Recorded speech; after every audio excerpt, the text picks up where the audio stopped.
You're a ghost! And me aboard a ghost ship!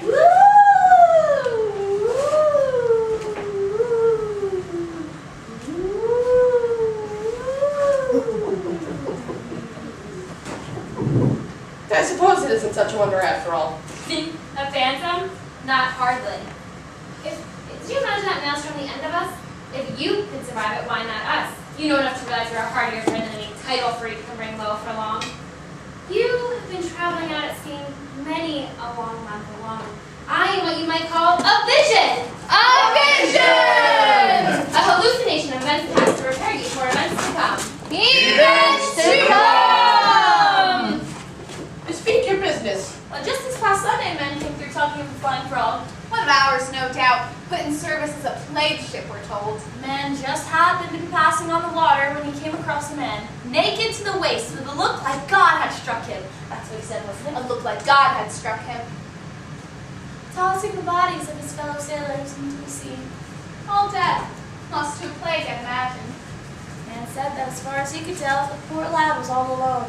And all his other crew had perished. The flesh was on his face like the sickness might claim him last. Enough to drive a man to madness. Fits and fevers and fanciful visions. But that's no business of ours one way or another. No business at all.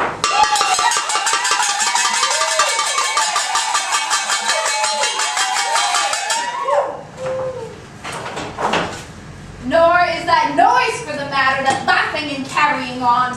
The grim revelers up beyond the dunes who pay worship to the sea beast and celebrate its coming as if it were some sort of boon.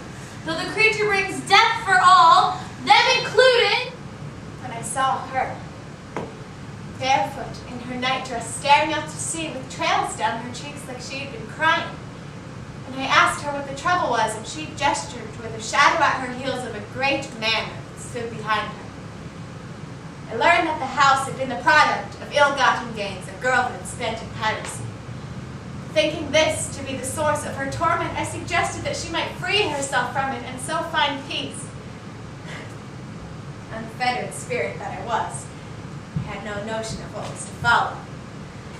She invited me inside to sleep out of the cold, and as we crossed the threshold, she underwent this wild change in mood, and before I knew what had happened, we were in this great ballroom, surrounded by the nakedest, drunkest bunch I have ever had. In darkest morn, I was awakened by the sickening sound of the house crumbling around me. I cannot say, but I knew in the deepest part of me it was somehow her will. Reverence crushed around me and choked. With smoke, I ran in blind fear, first out of the crippled manor, and then as far away as I could get without stopping for breath. I hadn't run far when I stumbled forward and found myself face to face with an apple tree. He does not believe in the sea monster. He does not.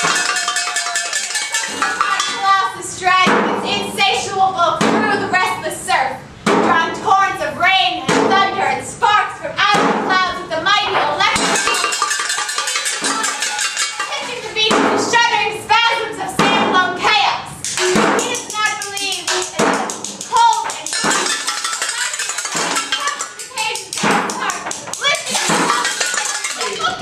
She would have me join her. Hold, Cobb, what compels you? The storm grows treacherous and the sea responds in kind. You would do well to stay shore if you know it's good for you. Leave off, sailor. She would have me join her, bathing in the surf, and none will stay my progress to her side. Nay, Cobb, heed my counsel. What difference is it to you if the monster slays him on sand or water? None at all, I confess, if that was the whole of the matter. Only I have new suspicions as regards the sea monster. Marybelle was found amongst the rubble of her village, isn't that so?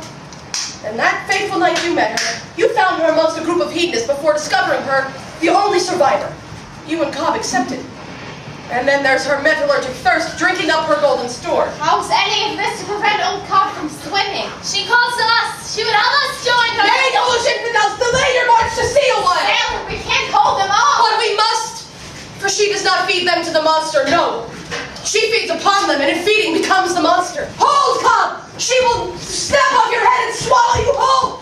Allow me to do the favor that you did to me so many years ago. I blamed you for throwing me and the crew overboard. But I realize now that you were saving us from a still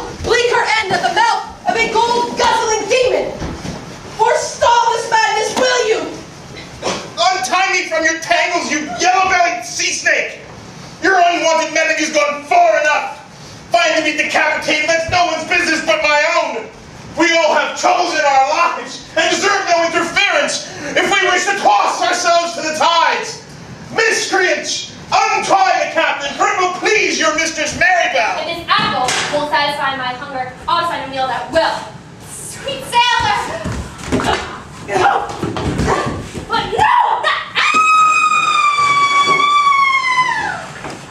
Blow the man down, bullies, blow the man down.